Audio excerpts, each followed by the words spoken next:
Man, look at this Collings. It's the C10,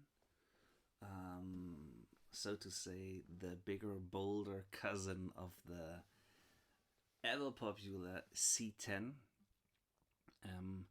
In my opinion, it's a sort of double O-ish size and shape with a deeper body, just like I feel it's even the body depth of a dreadnought. It has mahogany back and sides and a Sitka spruce top. It has the non-scallop bracing and bone nut and saddle, open Waverleys, the asymmetrical headstock shape, mahogany neck, ebony bridge and fretboard. And it has the non-scallop bracing, so it works very well. This sounds German. It works very well. It works very well with the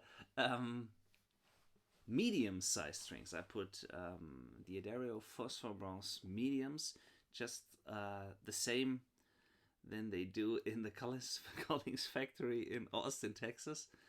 And this guitar sounds absolutely fabulous. It's a design that Bill Collings invented in his early career days, and in the last 8 to 10 years maybe, they brought it back.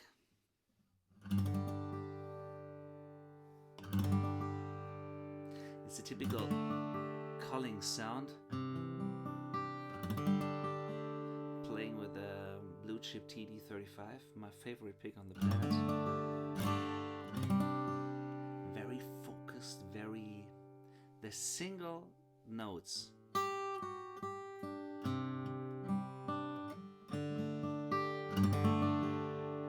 very lush and fat. Not too many overtones going on. They cut through. The response is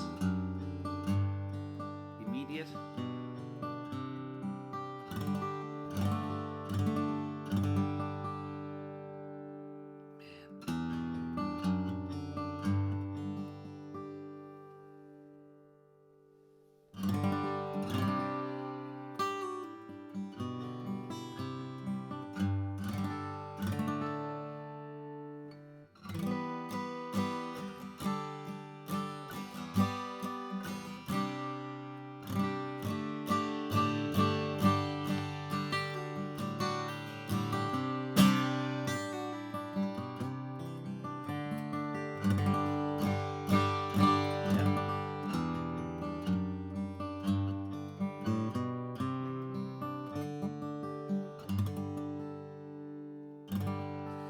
I always think about Collings as the Porsche of guitars. So much power.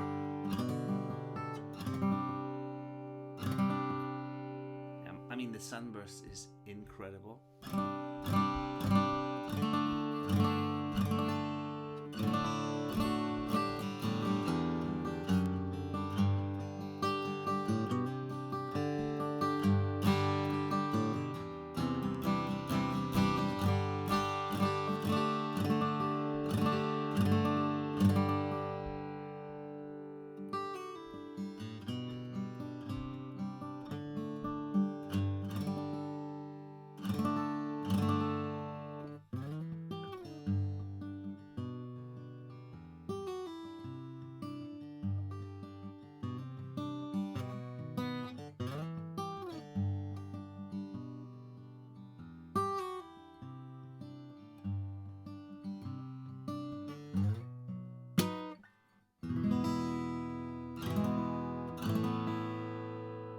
It is loud. It has the typical Collings bite. It doesn't feel stiff at all.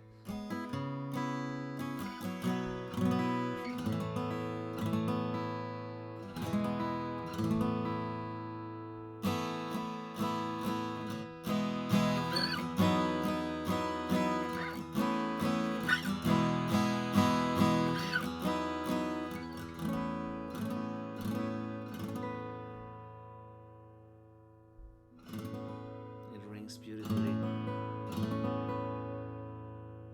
think with a lighter pick, you can get some more shimmery highs out of it.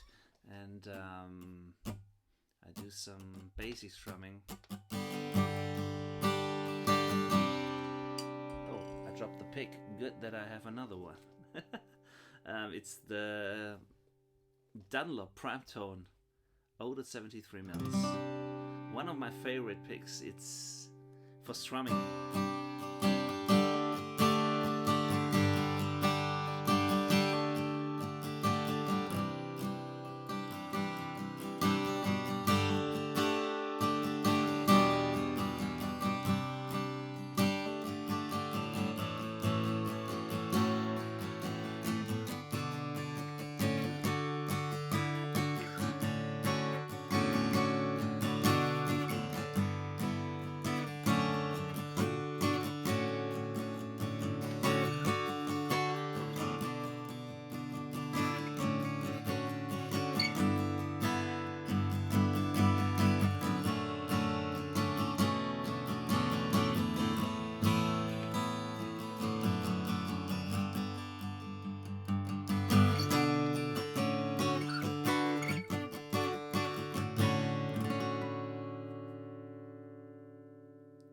I could play it all day long.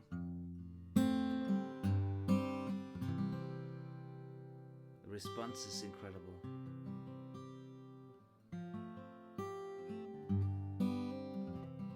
Nice bass.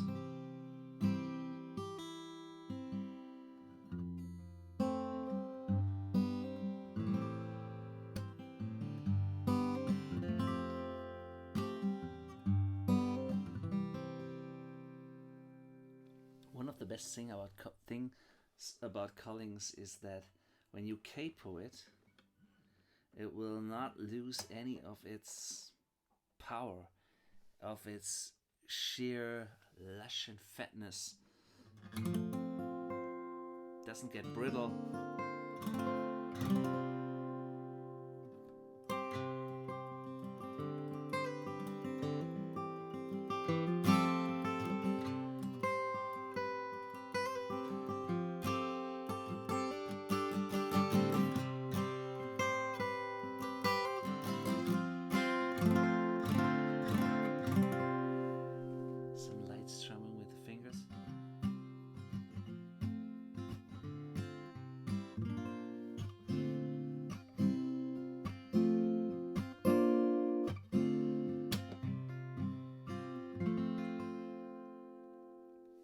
Very versatile guitar. Man, the intonation is spot on.